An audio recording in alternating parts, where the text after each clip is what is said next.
The mean son of a bitch. The monster. The drama surrounding modern boxing often centers on what champions refuse to do rather than what they dare to attempt. In an era shaped by calculated risk, selective matchmaking, and immaculate records protected at all costs, Naoya Inoue emerged as an uncomfortable contradiction to the sport's safest instincts.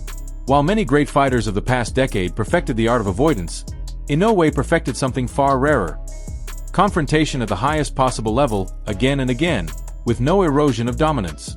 A lot has been made about the pound-for-pound list. I've been on record saying you're my number one pound for pound. In the second round. Body shot, right hand, he's in trouble! By 2025, the idea that perfect boxers do not exist felt increasingly outdated, not because Inoue claimed perfection, but because his performances erased the space where doubt usually lives. 4 fights in a single year, 4 title defenses, and 4 challengers who entered believing they had discovered the formula, only to leave with the same realization as those before them.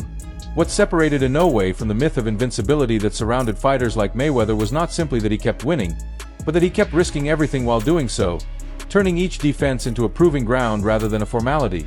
He did not freeze his legacy behind careful matchmaking. He advanced it through exposure, pressure, and relentless escalation. Speed that appeared invisible to the naked eye combined with power that required no visible torque created a paradox opponents could not solve. He had no more type of attitude, so he showed that. People understand how much power he truly has. When I look at the knockout, he put no torque in the punch, and it still knocked him out cold. The Japanese monster was no longer defined by knockouts alone, but by the sense that he was rewriting the very grammar of championship boxing in real time, sentence by sentence, round by round, without pause. What made Inoue's 2025 run truly historic was not the outcomes, but the evolution unfolding in plain sight. Early in his career, fear followed him into the ring because of his power. In 2025, fear followed him because of his intelligence. He entered fights no longer as a destroyer searching for openings, but as a strategist scanning for patterns, decoding timing, and stripping opponents of their confidence layer by layer. The bout with Mirajan Akhmadaliyev crystallized this transformation. It was not simply a unification or a defense, but a collision of philosophies. Akhmadaliyev represented everything analysts said could trouble Inoue: elite amateur pedigree, southpaw angles, physical strength at the weight, and the composure to survive early storms. For the first time in Inoue's super bantamweight reign, there were moments where danger felt real, where clean shots landed and legs momentarily betrayed him. Yet instead of panic or brute retaliation, Inoue responded with adaptation. He invested in the body, slowed the rhythm, and turned the fight into a positional war where efficiency outweighed aggression. By the later rounds, what had begun as a tactical chess match transformed into a lesson in ring maturity. Inoue did not just beat the most dangerous challenger in the division. He neutralized him, proving that even when power alone is not enough, his mind remains 2 steps ahead. That same composure defined his response to adversity later in the year. Why should people run to the sports book tomorrow night and throw $100 on Ramon Cardenas? Because boxing is beautiful, and no one knows like the full story of everything. You know, I'm not, like I said, I'm not coming to collect a check, and that right there makes me dangerous. When Ramon Cardenas delivered the kind of moment boxing history is built on: a clean left counter, a sudden knockdown, blood, shock, and silence. For a brief second, the mythology cracked, and the sport collectively leaned forward, waiting to see which version of Inoue would emerge. What followed was not reckless vengeance but surgical recalibration. Distance adjusted. Rhythm shifted. The jab transformed from a measuring tool into a weapon with multiple expressions: blinding, stiff, and punishing depending on the moment. As the rounds progressed, Cardenas' early success became the very data Inoue needed to dismantle him.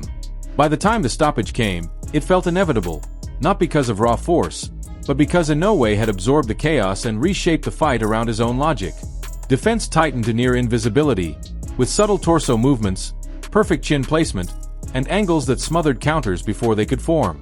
It was here that the idea of Inoue as merely a monster finally dissolved. What stood in its place was something far more unsettling: a complete boxer operating without excess, without wasted motion, without emotional volatility. The final chapter of 2025, against David Picasso in Riyadh, served as confirmation rather than revelation. Younger, bigger, undefeated, and armed with the kind of pressure that once troubled Inoue earlier in his career, Picasso was supposed to test endurance, timing, and hunger after a long year of constant defenses. Instead, he became the final exhibit in a year-long case study of dominance through restraint. First of all my respect, entire respect to Japan, to all the Japanese team, and also to every single person that is here. However, on Saturday it's not going to be the Samurai night. I'm so sorry, it's going to be the Azteca night. Inoue did not chase the knockout. He dissected.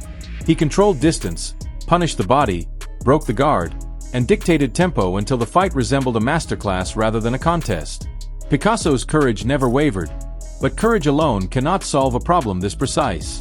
Over 12 rounds, Inoue demonstrated something fighters rarely achieve while still at their physical peak: patience.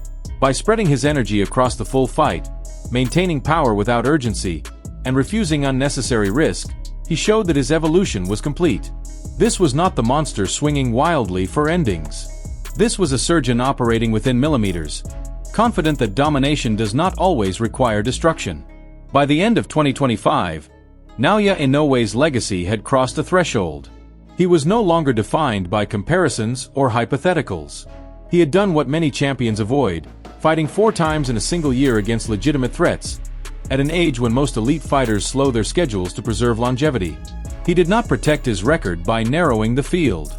He expanded it by cleaning out an entire division.